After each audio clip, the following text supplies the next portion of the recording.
தேவவாணி. எதை கடந்து சென்றாய்? எதை விட்டு சென்றாய்? இங்கு நாம் எல்லோருமே ஒரு வாடகை வீட்டிற்கு வாழ வந்தவர்களே. இந்த வாடகை வீட்டில் வாழும் நமக்கு சில பேருக்கு சௌரியங்கள் அதிகமாகவும், சில பேருக்கு சௌரியங்கள் குறைபாடுகளாகவும், சில பேருக்கு இங்கு வாழவே இந்த வீட்டில் எனக்கு பிடிக்கல எண்ணக்கூடிய ஒரு சூழ்நிலைகளும் தான் இங்கு அமைந்திருக்கிறது. ஆகையால் நம்மளோட வாழ்க்கையை நம் கண்டிப்பாக தொலைக்க இயலாது. இந்த எல்லையிலே, இந்த உலகத்திலே, இந்த பூமிக்கு வாடகைக்கு வாழ வந்த நம்ம வாழ்ந்தே தீர வேண்டும். ஆசைகளுக்கு இங்கு அதிகமான இடம் கொடுத்த நாம் ஒரே காரணத்தினால் இங்கு அவதைக்கும் நாம் கண்டிப்பாக இடமளித்தோம். அகதையும் ஆசையும் நம் மனதுக்குள் இருக்கும் வரைக்கு இந்த உலகத்திலே நம் வாழ்வதற்கு மகிழ்ச்சிகள் ஒன்றுமில்லை என்ற கூறும் ஒரு ஒருமைப்பாடு உங்களுக்குள் வந்தாகுகிறது. இருக்கும் ஒவ்வொரு நேரங்களிலுமே நாம் எந்த மாரியான நிலையில் வாழ்ந்து கொண்டிருக்கிறோம்? இந்த நிலை உருவாகுவதற்கான காரணங்கள் என்ன? இந்த நிலையை நாம் இப்படியே வைத்துக் கொள்வதா? இல்லை என்றால் இதை மாற்றி அமைப்பதா? என்பது நமக்குத்தான் தெரியும். அதை உங்கள் மனதுக்கு வெளிச்சமாக்குங்கள். இதை அறியாமல் நாம் எதையோ எண்ணி, எதையோ சிந்தித்தால் நம் வாழ்க்கையில் இருள் நம்மளை சூழ்ந்து கொள்கின்றன.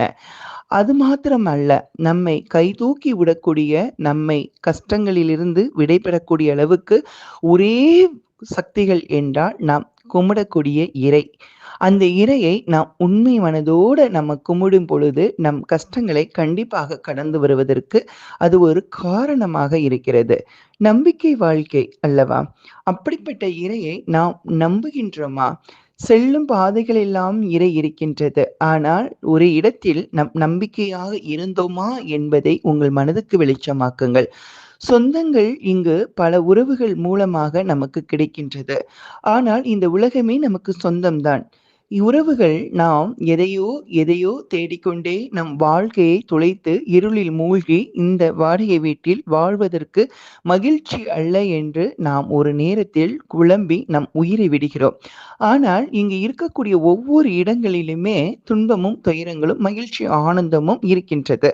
துன்பத்தைக் கண்டு ஒதுங்கியும், துயரத்தைக் கண்டு ஒளிந்தும் வாழ இயலாது. துன்பத்தை கடந்து வாருங்கள், துயரத்தை சந்தித்துப் பாருங்கள். இன்பம் என்பது நம் மனதில் மட்டும் தான் இருக்கிறது. அதைத் தாண்டி இங்கு நாம் எல்லோருமே தேவைக்கு அளவு கடந்த எண்ணங்களை, ஆசைகளை இறைவனிடம் சமர்ப்பளிக்கிறோம். இதை நான் விரும்புகிறேன், இது எனக்கு நீ தருவாயா? என்று ஒரு எண்ணங்களோடு நீங்கள் இறைவனிடம் சொல்லி கேட்டுக் கொண்டு இருக்கிறோம். ஆனால் கேட்கும் உங்களுடைய கேள்விக்கு இறைவன் பதில் சொல்கின்றானா என்றால் அமைதியாக இருக்கிறான். அது உங்களுக்கு வினா புரியவில்லை. அமைதி என்பதுதான் இங்கு நமக்கு ஆழமான நிம்மதி. நீங்கள் அமைதியாக இறைவன் இருக்கிறான் என்ற ஒரு எண்ணங்களை நீங்கள் உருவாகும் பொழுது, நீங்களும் அமைதியாக இருங்கள். உங்களுக்கு தர வேண்டியதை தாராளமாக எவ்வாறு, எவ்விடம், எந்த உருவத்தில் தருவேனோ தருவேன் என்கின்றார். ஆனால் நம்ம அதையெல்லாம் தட்டி கழித்து இந்த இறை இல்ல, அந்த இறை, அந்த இறை இல்ல, அந்த இறை என்று உங்களோட ஓட்டத்தின் போக்கில் நீங்கள் ஓடுவதால் மட்டுமே இன்று துன்பம் என்ற ஒரு துயரின் ஆற்றில் நீங்கள் மூழ்கி உங்களோட வாழ்க்கையிலே துயர சம்பவங்களை சந்திக்கிறீர்கள். அது மாத்திரம் கிடையாது. நமக்கு வழிகாட்டுபவர்கள் கண்டிப்பாக வழிகாட்டுவார்கள். அவர்கள் கைகளை இறுக்கி பற்றிக் கொண்டால் கண்டிப்பாக நமக்கு போய் சேரும் இடம் கண்டிப்பாக போய் சேரலாம்.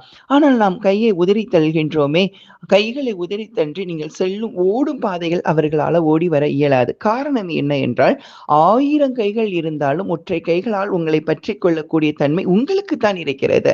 அவர்கள் பின் இன்னும் 1000 உறவுகள் பிள்ளைகளாக வந்து நடந்து கொண்டிருக்கிறார்கள். உதறிய உங்களை வாருங்கள் என்று அழைப்பார்களே தவிர, உங்கள் பின் ஓடி வந்தால் நீங்கள் செல்லும் பாதையில் இந்த 1000 நபர்களையும் கொன்று செல்ல வேண்டும் அல்லவா? அதனால் அவர்கள் கொஞ்சம் அமைதியாக செல்கின்றார்கள். ஆகையால் நாமே நமக்கு சிந்தித்து நம்மளோட எண்ணங்களை சமர்ப்பித்து நம் இந்த உலகத்தில் வாழ்வதற்கான அடையாளங்களை உருவாக்க வேண்டும். கடவுள் என்பவன் ஒருவனாக இருக்கலாம், அல்ல பல பேராக இருக்கலாம். அது உங்கள் எண்ணங்களை பொறுத்து. ஆனால் மூச்சு என்பது ஒன்றுதான். நாம் என்பது நாம் மாத்திரம்தான்.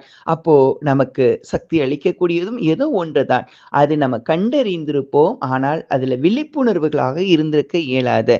தேவையற்ற ஆசைகளை துளைக்கலாமே, தேவையுள்ள ஜீவன்களை தேடலாமே, ஆசைகளை துளைத்து அமைதியை நாடலாமே! இந்த பிரபஞ்சத்தில், அகிலத்தில் நமக்கு எல்லோரும் சொந்தம் என்று நம்பலாமே! பிறர் நமக்கு அளிக்கக்கூடிய துரோகத்தை மன்னிக்கலாமே! புன்னகை போதும் அடுத்தவங்களோட பகையை மாற்றுவதற்கு. மன்னிக்க தெரிந்து கொள்ளுங்கள். ஒரு தவறுகள் செய்து வெளியேறும் பொழுது நீங்கள் அமைதியாக இருங்கள். மீண்டும் உங்களை அடையும் பொழுது மன்னிக்க கற்றுக்கொள்ளுங்கள். இது மனித இயல்பாகத்தானே இருக்க முடியும். நாம் மனிதர்களாக இருந்தால் இது மனித இயல்பு அல்லவா? வாருங்கள், நம் ஆன்மீகத்தோட பாதையில் சென்று இந்த பூமி தாயின் வாடகை வீட்டில் வாழும் நம் அனைவருமே ஆனந்த மகிழ்ச்சிகளோட வாழலாம். எங்கெல்லாமோ சென்று கண்ணீர் விட்டு கதறி கதறி அழுது கொண்டு தேவையற்ற துயரங்களை சந்திக்கின்றீர்களே உறவுகளே! ஆனால் உங்கள் தாயாக இங்கு அமர்ந்து உங்கள் நல்லது கெட்டதுக்கு இதுதான் காரணம். கொஞ்சம் பொறுமையாக இருந்தால் இந்த வாழ்க்கை இன்பமாக மாறும் என்பதை உணர வைக்கும் இறையை நீங்கள் உணர மறுப்பது ஏனோ? என்றும் எப்பொழுதும் நீங்கள் மகிழ்ச்சிகளை நீங்கள் நாடி பேசினாலோ, உண்டாலோ, கழித்தாலோ, இல்லை அணைத்தாலோ இது நிரந்தரம் இல்லை என்பதை உணரும் என் உயிர்களே! நீங்கள் அனைவருமே என் செல்வங்கள் தான். எப்பொழுதுமே இந்த பூமியானது சுழன்று கொண்டே இருப்பது போல் உங்களை சுற்றியே என் மனம். நீங்கள் என்றும் மகிழ்ச்சி, மனநிறைவோடு வாழ வேண்டும் என்பது என் ஆசை. என் ஆசை நிறைவேற்றுவது என் தெய்வம். அது என் நம்பிக்கையை கண்டிப்பாக நிறைவேற்றும். நீங்க எல்லோரும் சுகமா வாழ வேண்டும் என்பதே என்னோட ஆவல். என் ஆவல் கண்டிப்பாக மலரட்டும். என் உறவுகள் எல்லாரும் சிந்தித்து வாழலாம். மீண்டும் ஆன்மீக பயணத்தை இறுக பற்றிக் கொள்ளலாம். வாருங்கள், 3 தேவிகள் உங்களை அரவணைத்து அன்பாக வழிநடத்த காத்துக் கொண்டிருக்கின்றாள். ஜெய் பவானி.